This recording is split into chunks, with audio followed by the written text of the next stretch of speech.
Through 108 nickel boxes hunted for this Series 1 album, we still need the 1950D. We've already done 8 boxes in the Series 2 albums and have 120 out of 136 found. I'm hoping that one of these 2 boxes either completes Series 1 or, at worst case, adds some more to the Series 2 albums.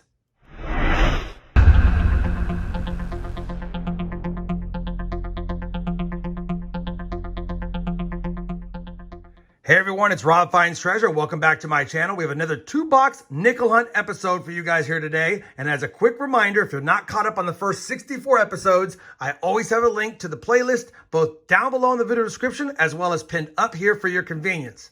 Now, I'm not going to spend a lot of time looking inside the albums prior to the hunt. You guys know we just need the 50D in the first series. And so far, after 8 boxes in Series 2, we only have 16 more nickels to find, although a lot of them are the tougher dates. Another thing I'm excited about after this hunt is because we'll have finished 10 boxes of the Series 2 hunt, and I'll be curious to see after 10 boxes how many we have slotted as compared to how many we had slotted after 10 boxes in Series 1. Now that we set the table, I'm going to slide the books out of the way, and I'll let you know that this first box is from my local area. I have to pop the top, of course, to make sure it's circulated nickels. It is, but it doesn't look that fantastic by the top enders. As far as the second box, I did get it from a trade from Heavy Arrow Archer. Hopefully it's circulated. I know he taped it up for transit, but hopefully we have a 2-box nickel hunt, because if we pop the top of this one and it's uncirculated, that'll be a bummer. You guys know the drill. I'll bring you in if and when I have a first find in box 1, and let's pray we get off the Buffalo Schneid and find some goodies. Roll number 1 of the 2-box hunt, and we're off and kicking early. We've got a 1946 Denver to start us off. Well, we are off the Buffalo Schneid because we're the 5th roll in, and I'm hunting the roll and slid him down, and look what I see here. It looks like a pretty slick Buffalo nickel right there. Probably dateless, probably mintless, but let's take a look anyway. And I think I might see a mint mark. Let's put it under the scope. I could have a mint mark here, an S maybe, or a D, because it's right in the spot between 5 and cents, but it's heavily damaged. That's going to be tough to see without nickodating this one. And, ooh, that is rough. Let me spend some time on this Buffalo. It is a Type 2. It's not a Type 1 with the raised mound. So it's going to be 1913 to 1938, but not 1913 Type 1. Let me see if I can get a mint and a date off it without nickodating. And if I can, I'll be back. Otherwise, I'll be back after I've nickodated it. All right, we've used my trusty nickodate. Bottle is a little bit worse for wear. I do have a link to that down below if you guys are interested in using nickodate, although I wouldn't recommend using it on every nickel. If you can make out details, then you shouldn't use nickodate, because you will only retain 10 to 20% of the value of the coin. After nickodating, it is considered damage. I was able to get a 1919 on the front, and I'll see if I can show you the reverse of it, but I've nickodated the bottom of this coin as well. And while there is damage down there, and it could be a Denver or a San Francisco, I can't make it out, and it's such minor detail that honestly, I believe it's just a 1919 Philadelphia, and that's just damage at the bottom. Either way, in this condition, it's worth pretty much just 25 to 50 cents. Even if it was a key date, it would not be worth very much in this condition as well. Bottom line is, we'll take it. 1919, likely Philly, possibly with a mint mark. We won't know for sure, and I can't tell. We are off the Buffalo Schneid. That makes me happy. 5 rolls in. Maybe there's more goodies in the box that I did say didn't look that good, but it's looking better now. Roll number 13. We've got a 1948 Jefferson nickel, minted in Philly. Roll number 15. Our oldest Jefferson nickel find, 1940 Philadelphia. Roll number 19, and I could be wrong, but it looks like we have a smaller coin in this roll with an odd edge and color. So we pull it out together, and we're going to have a foreign coin. And this is 25 kurus or kudos So this is going to be a Turkish coin. Turkey. And I can't read all of that right here, right now, but I'm sure you guys can see it. My eyes aren't seeing it right, but either way, I think we have a Turkish coin, and the date should be down here. 2014, I believe, and it is. 2014, 25 kuruş. If I'm pronouncing that wrong, let me know. And yeah, definitely Turkish. Man, that's a tough one to read with the lighting, the patina, and everything. Plus, it looks like it's foreign language or something else. So either way, we'll take it. Our first foreign find. I think this is my first Turkish coin I've ever found coin roll hunting, although I've seen them before. Let's get back to the hunt for the Jefferson Nickels. Roll number 26. We have yet another 40s nickel, and it's a 1949 minted from Denver. So we'll check it for that 1949 D over S, which I don't see, but it's our fourth nickel from the 40s with only one so far in the 50s, although it's a 52p. Roll number 32, another find from the 40s, a 1948 Philadelphia. Roll number 41, and we have an oldie. Take a look at this. 1938 Jefferson nickel, first year Jefferson nickel, and it's got pretty good detail. If it's got a mint mark, it'll be a key date. If not, 38 Philly. And it's got a mint mark. That is a Denver mint mark. Let's just confirm it. We do have a Denver mint mark. 1938 Denver. No steps, but not bad shape. And that is a key date. And I know we don't need it for the first album. We'll compare it, see if it upgrades. But at worst case, we definitely have a key date find now for the Series 2 Jefferson books. Unbelievable. We'll take it. And honestly, this has been kind of a slow box, as you can see by the finds. But with a Buffalo and a key date Jefferson, now it's a good box. And we still got another box to go. Roll number 43. I think this is our third 1948 of the box. And I don't think there's a mint mark. Let me just double check. Yeah, just damage. Another 1948 Philadelphia. Well, we finished that first box with this 2-box hunt. And even though the quantity was pretty light, which we'll get to, the quality was pretty good. We only got 2, 3, 4, 5 in the 50s, 1, 4, 5, 6 in the 40s. We did get a 1938 D key date nickel, a 1919, I believe, Philadelphia Buffalo nickel that we had to nick a date, so it's pretty valueless at this point. 2 foreigns, one we had got from Turkey, and a Canadian nickel as well from 1989. So light on the finds overall, but we definitely got some good finds.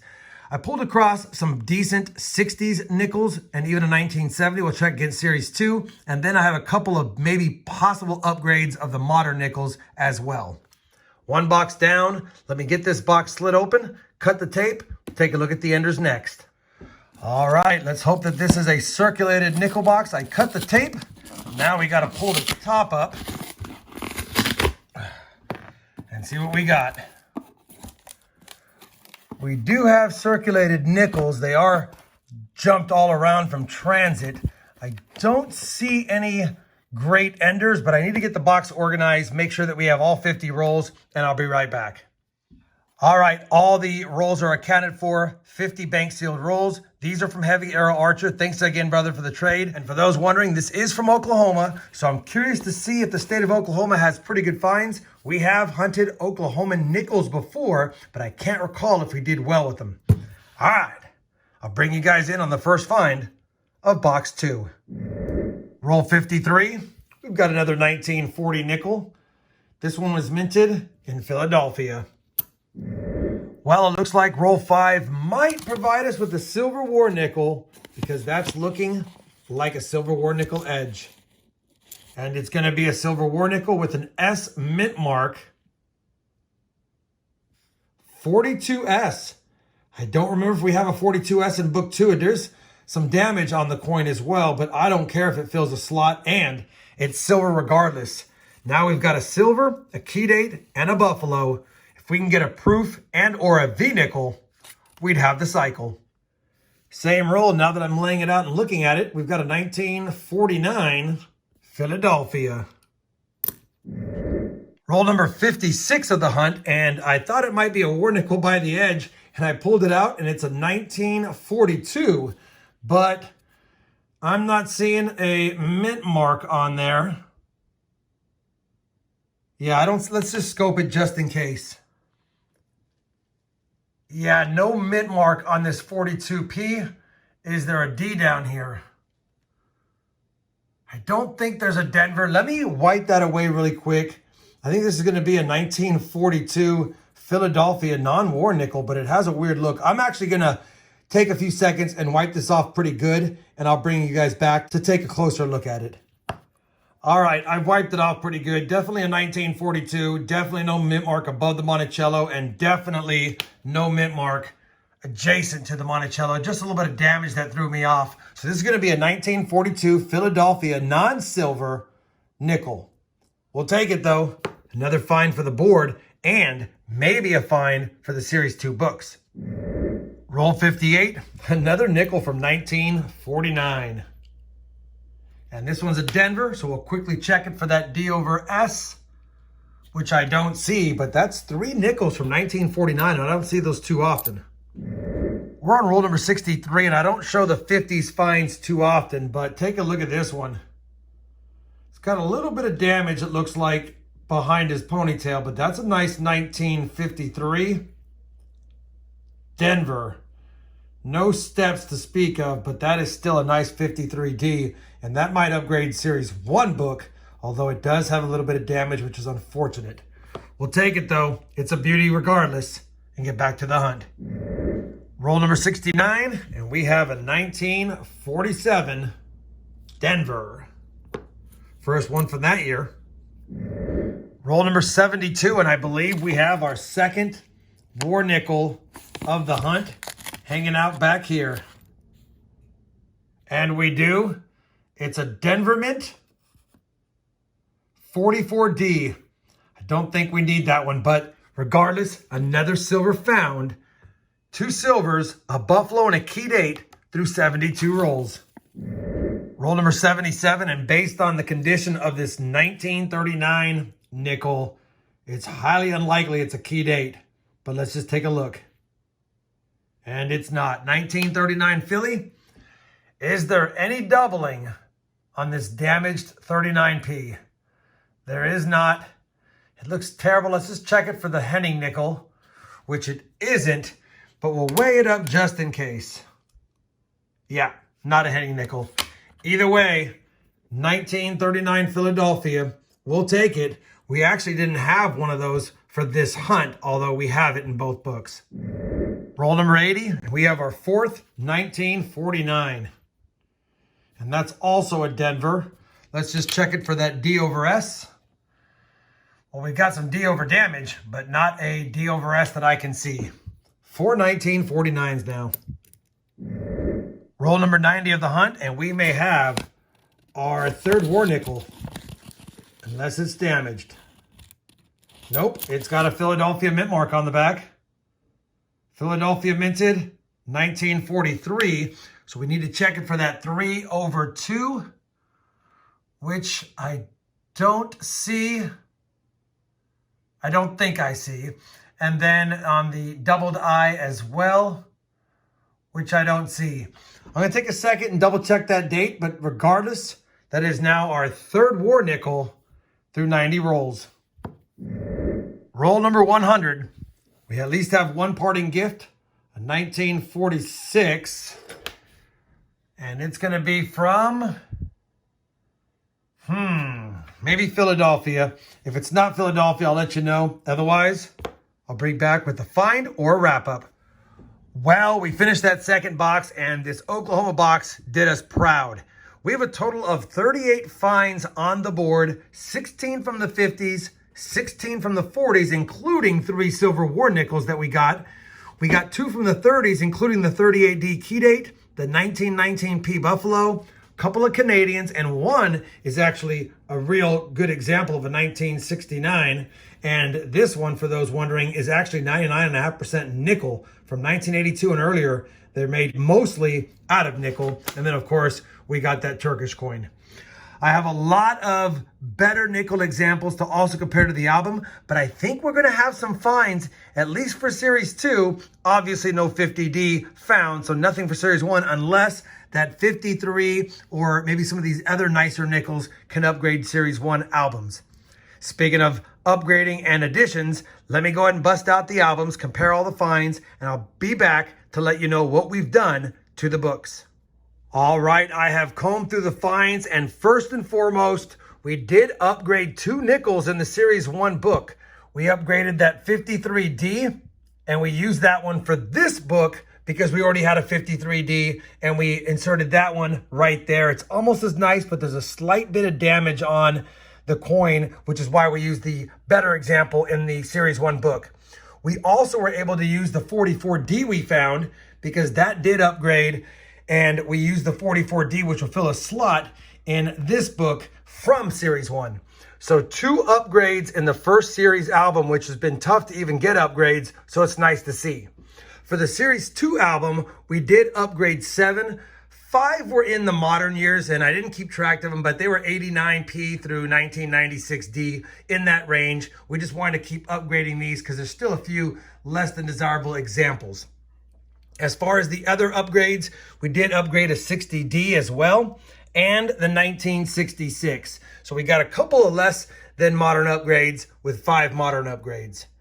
Now, as far as the additions, we are going to be adding the 1944D and the 42S. Even though it's scratched up, we have 2 more war nickels in this album, and that leaves only a couple of more war nickels left to complete the book, as far as war nickels are concerned. So 2 additions there, and then of course the 38D key date will definitely fill a slot. So 3 more slots in there. Let me get all this organized, give you guys a recap of everything with some final thoughts. All right, here is the recap of the 2-box hunt. Now, after 110 boxes, Series 1 is still stuck at 137 of 138 nickels. No 50D, as we know, but we did get 2 upgrades.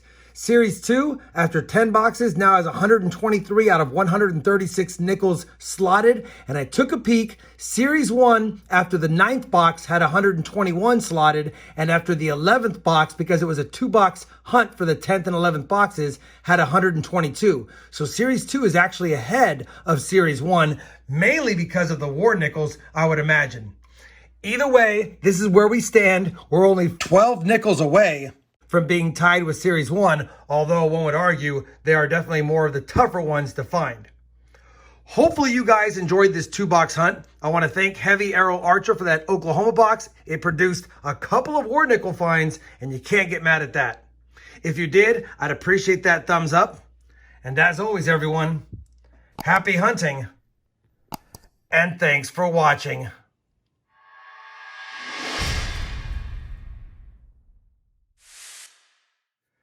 3 more nickels that were made of silver found during the hunt.